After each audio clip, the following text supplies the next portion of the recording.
Media sosial atau new media itu berhasil mengambil peran peran dari media konvensional pada tahun 1900-an sampai awal 2000-an. Ketika lahirnya era new media, maka pemindahan wacana publik bergeser ke new media karena adanya kebebasan informasi dan kebebasan akses terhadap informasi. Artinya peran new media sangat besar di dalam perkembangan komunikasi politik di Indonesia juga. Baik tentang wacana ekonomi politik, wacana tentang keagamaan, dan aspek-aspek dalam pembangunan maupun kritik terhadap keadaan bangsa sebagai warga negara.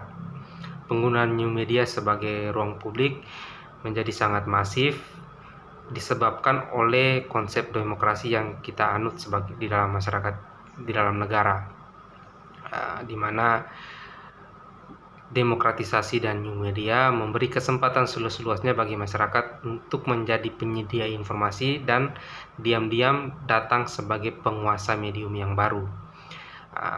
Ketika perkembangan new media menjadi sangat masif, maka media massa konvensional pun ingin terlibat dan masuk ke dalam ruang new media dengan menawarkan sebuah intensitas baru di dalam sebagai penyampai informasi yang baru yang kita sebut sebagai media mainstream, dengan tetap membawa gagasan-gagasan dan etika jurnalistik dan kode etik yang sama seperti yang ada di media massa konvensional. Sedangkan media sosial biasa tetap datang dengan aspek individualistis dan keberpihakan yang masih sangat kuat karena individu-individu yang menyediakan informasi untuk kepuasan diri dan kepentingan diri terhadap sebuah keadaan.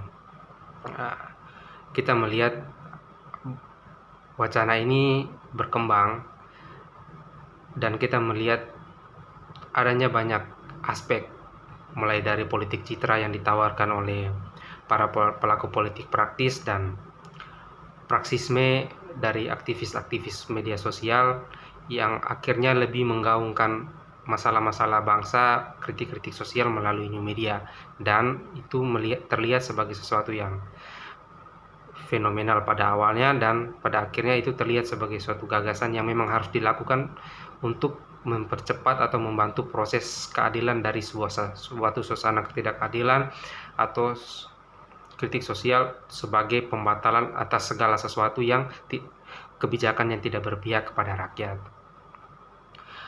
Komunikasi politik Indonesia di era new media melahirkan selebritas-selebritas politik yang condong menampilkan citra yang bagus di era new media untuk mendapat perhatian dan atensi dari publik, publisitas itu sendiri. Tetapi dalam konteks yang ditawarkan Ever Roger bahwa meskipun new media merupakan sesuatu tempat ladang atau ruang baru untuk komunikasi politik, komunikasi konvensional seperti bertemu atau interpersonal komunikasi antara pelaku politik praktis dengan masyarakat pun masih tetap merupakan sesuatu yang sangat penting.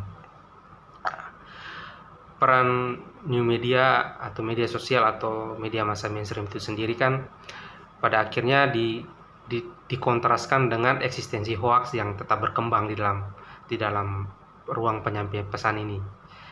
Itu mungkin disebabkan oleh baik disebabkan oleh distorsi pesan ataupun minimnya substansi di dalam pemberitaan, sehingga masyarakat cenderung lebih mempercayai sesuatu yang mereka yakini.